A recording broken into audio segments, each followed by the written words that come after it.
Bonjour à tous, aujourd'hui pour cette vidéo nous allons traiter de la thématique du désherbage mécanique avec un outil qui est relativement nouveau dans le panel des outils de désherbage mécanique, c'est la rotoétrie. Donc la rotoétrie avec finalement un système qui est entre la RC trille et puis la houe rotative avec un mouvement rotatif en fait des dents. Donc au niveau du déroulé de cette vidéo, comment ça va se passer? On va avoir tout d'abord la présentation d'un agriculteur et notamment de ses habitudes en fait, de travail par rapport à ce matériel qu'il a acquis.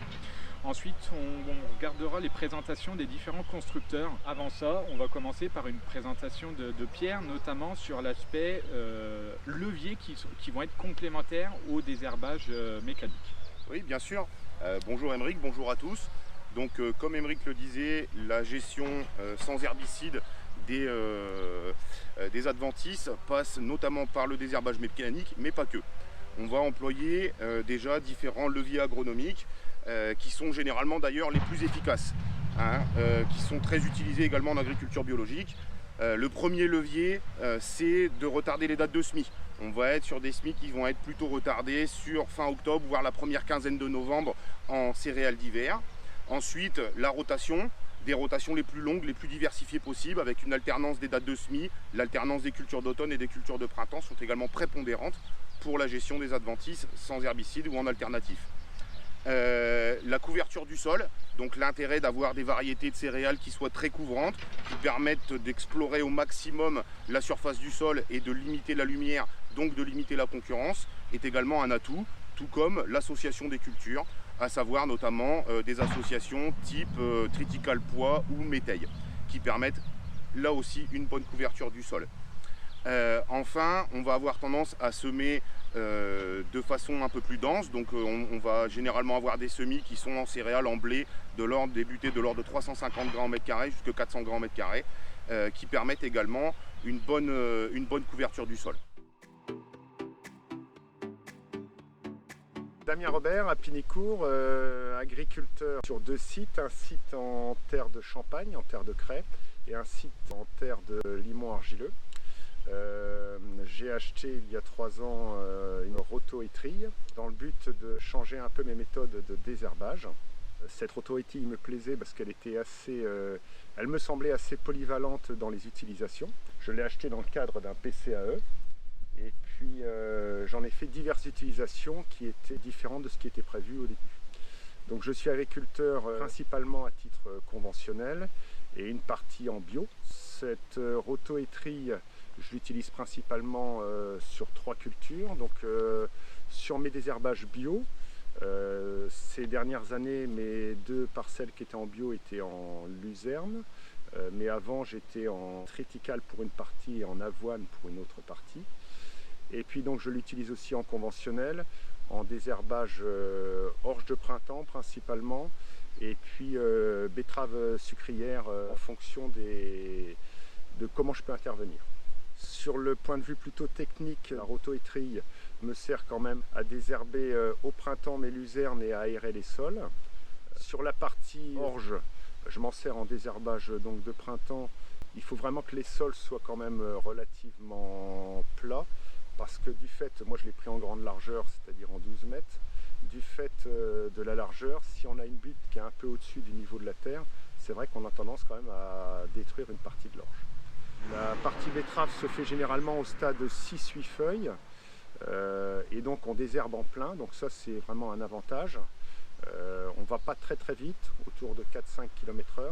La difficulté quand il y en a une, c'est vraiment d'être au bon stade de la betterave, puisque si on a des champs qui sont un peu hétérogènes, qui sont à 6 feuilles et puis d'autres à 10 feuilles, sur les parties 10 feuilles, ça commence à être un peu plus difficile à passer, on a tendance à arracher. La rotoétrie inbox sur les faux semis est vraiment impeccable, puisque quand vous passez 8 jours après avoir préparé le sol, vous détruisez quasiment 100% des herbes qui sont présentes. Une autre utilisation qui est un peu différente, c'est-à-dire dans nos automnes qu'on a eu très humides ces dernières années, avant les semis de blé, quand mes préparations étaient faites, j'arrivais à passer un coup de rotoétrie pour ouvrir le sol, le faire sécher et juste affiner un peu, ce qui me permettait de semer derrière sans trop de soucis. Donc ça, c'est vrai que c'est pas dans le manuel de la rotoétrie, mais c'est vrai que ça a un gros avantage, surtout qu'on passe, dans mon cas je passe en grande largeur, donc c'est vrai que ça va relativement vite à ce sujet-là. Si on résume un peu la rotoétrie, entre les avantages et les inconvénients, l'avantage principal est quand même que c'est une grande polyvalence, qu'elle permet de désherber très très bien toute la partie dicotylédone. Ça, c'est vrai que toute la partie dicote, vraiment il y a un résultat qui est parfait.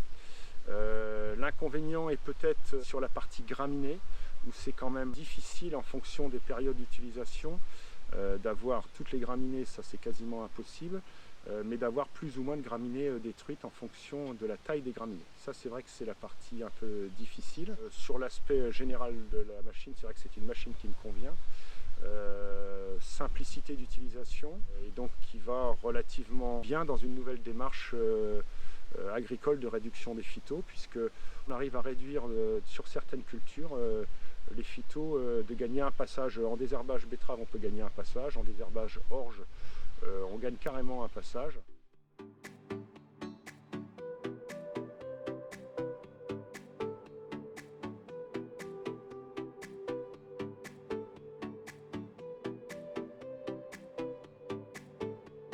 Bonjour, je me présente Éric Leroy, je suis commercial de la société APV, la partie Île-de-France, Hauts-de-France, Seine-Maritime, le 27 l'Eure-et-Loire et le 45. Aujourd'hui, on va vous présenter la herse-étrie rotative de chez APV de 6 mètres, la RH600. Donc vous avez une poutre avec une forme bien spécifique de façon à recevoir les éléments des soleils. Vous avez 2 bras qui est rattaché sur cette poutre là. Vous avez 40 soleils sur la partie 6 mètres d'un diamètre 500 mm. Vous avez 30 fils de 6 mm au niveau de on va dire, du travail. L'autre particularité de cette machine là, vous avez la possibilité d'avoir du lestage par intermédiaire de ce ressort là, et ensuite l'autre particularité, on est les seuls sur le marché, c'est la possibilité de régler l'angle des soleils, donc de 0 à 30 degrés, tout simplement par l'intermédiaire de cette position de 0 et de 55 pour aller jusqu'à 30 degrés. Donc cette particularité, c'est soit d'avoir un désherbage ou un écroutement sur toute la largeur, ou soit sur du betterave, de travailler entre 2 plantes. Au niveau de l'entretien de la RH600, aucun graisseur qui est sur cette machine là, ça évite de perdre du temps et on va dire les graisseurs inutilement.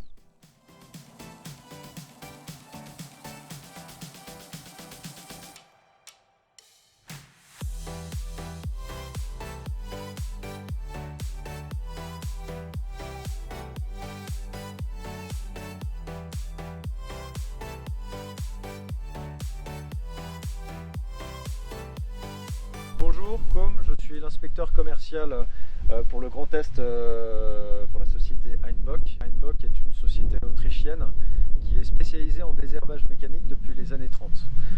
Sur une gamme de produits qui intervient tout au long de la phase de développement des cultures, et notamment tout ce qui est herse-étrie, rotoétrie ou rotative et bineuse.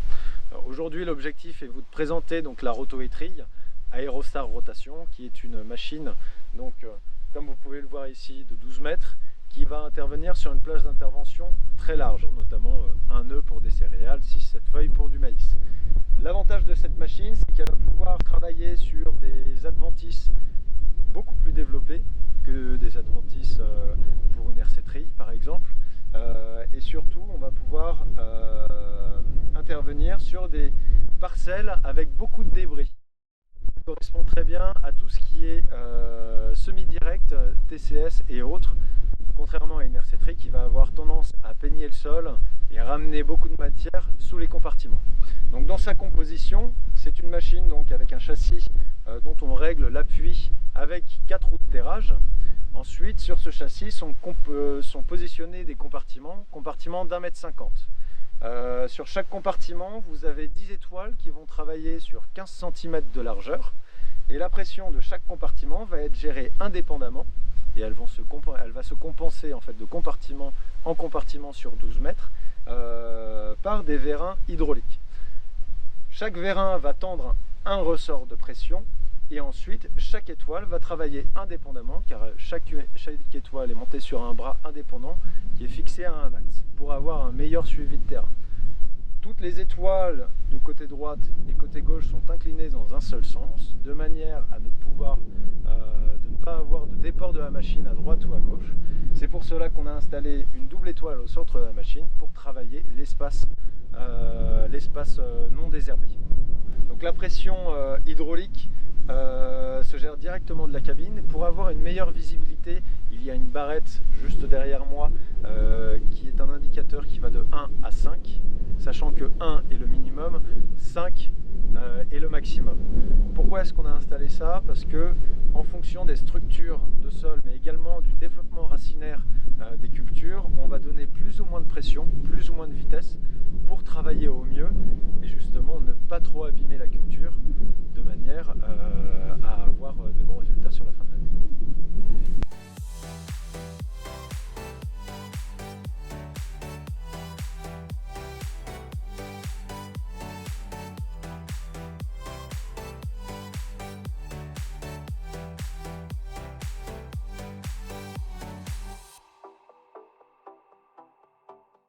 Alors vous l'avez vu avec la présentation de ces différents outils, chacun a des spécificités qui vont influer sur l'efficacité.